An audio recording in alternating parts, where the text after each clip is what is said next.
You paid off your student loans, congrats. That's huge.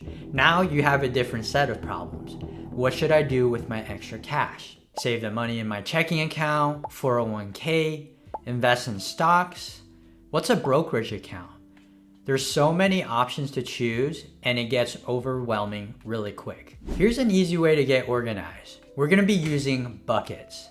Not these buckets, these buckets. It's your cash bucket, it's your grown-up bucket, and it's your to the moon bucket. The cash bucket is just that. It holds cash. It's not sexy, but it's one of the most important things to upgrade your finances. Cash doesn't earn you money. It doesn't grow much in your checking accounts, but it's safe, and that's important. Sometimes you just need money when things come up. Like your car suddenly breaks down, you lose your phone, and 5 of your friends are getting married this year, and now you're looking at all these expensive plane tickets, stressing out, trying to figure out how you're gonna afford all this. So the easy thing to do is just put it on your credit card and say, I'll pay it later. Your credit card companies would love you, but don't do that. You're shooting yourself in the foot because you're paying an exorbitant amount of interest to these credit card companies, and it's really difficult to build wealth when you have these high interest charges. It's like going to Trader Joe's, you buy your favorite orange chicken and burrito, you come back home, put it in the freezer, but every night you leave the freezer door open. Now there's people that do these hacks where they refinance different credit cards at 0% interest. More power to them, but I would say to you, don't do it.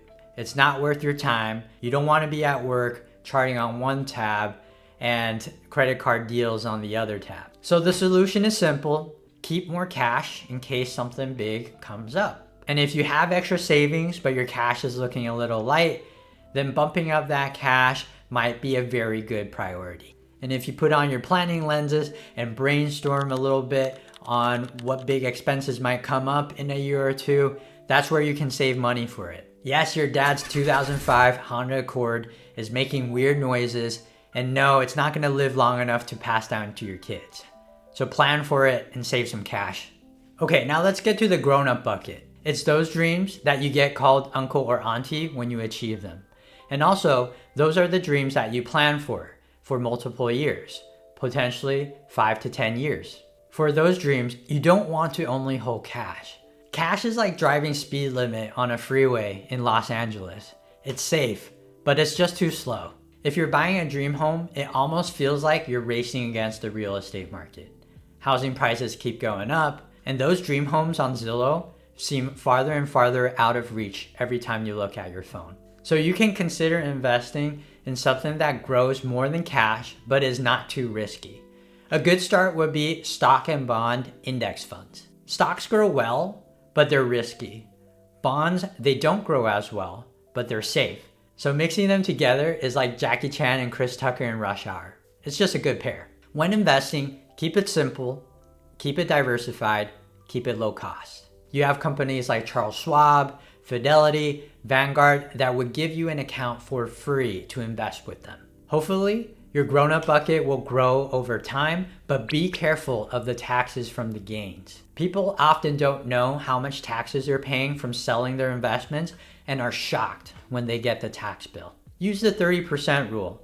Figure out how much you're looking to save for something like a down payment and just add 30% on top to that. Now let's get to the moon bucket. The to the moon bucket is usually for expenses that are 20 plus years. For most of us, that's going to be for retirement. It really is a test of delayed gratification. You're putting money in for something that is so intangible that it almost feels like monopoly money at that point. In my family, we say sow the seeds first and harvest the rewards later.